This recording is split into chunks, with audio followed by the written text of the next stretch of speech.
أعوذ بالله من الشيطان الرجيم بسم الله الرحمن الرحيم وإني أعيذها بك وذريتها من الشيطان الرجيم ربي أعوذ بك من همزات الشياطين وأعوذ بك ربي أن يحضرون mbokk yéenay seetaan fu mën a nekk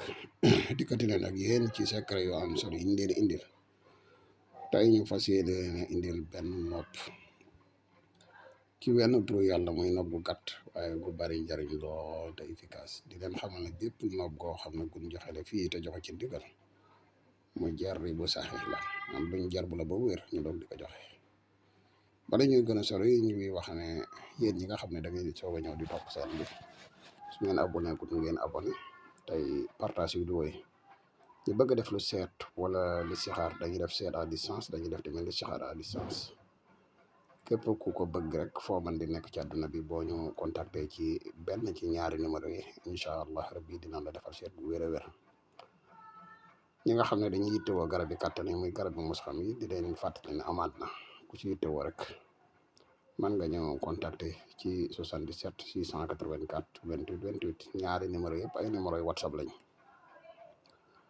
kon mbokk yi ñu nopp gi ñu leen indil tey mooy benn baat bu ñuy wax baddoo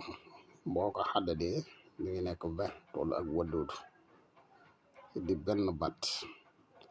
boo xam ne boo ko bëggoon a def nopp gàtt na lool waaye nag noonu la efficace di wax rek ne nopp li ci ëpp solo mooy yow mi koy def nga xam waxtu wi nga koy def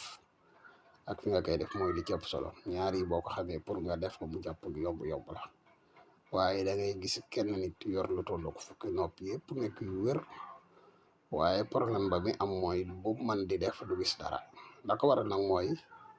fa mu koy defe ak waxtu wi nga koy def lu am solo la waxtu yi nag dafay aju ci nga xam tuuti ci xel mën na joom am na ñaari kii yoo xam ne waxtu yi di génn muy lu mel laqatuwarit wala nariq waxtu yi di génn ki nga koy defal tamit dafay jaadu nga xam tabi xam moom boo ko xamee rek soit nga def ko ci guddi gi wala nga def ko ci bëccëg gi am na waxtu yooyu daal boo ko dàkkee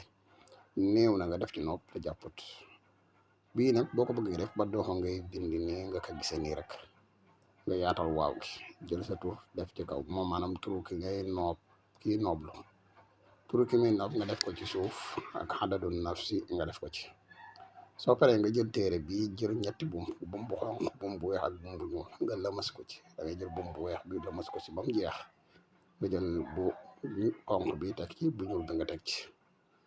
soo paree bii bu la neexee mën nga wut bee jënu bëy nga sëf ko ci sëf ko fuy diis lu ci am solo la bu fekkee mun na am béjjënu bay nag man nga ko def foo xam ne day tooy toujours rek waaye di leen wax ne bu ko kenn def ngir ak fo ndax noob ngir ak fo conséquences yi si nekk bari na lool jërë ngeen jëf wasalaamaaleykum wa rahmatulah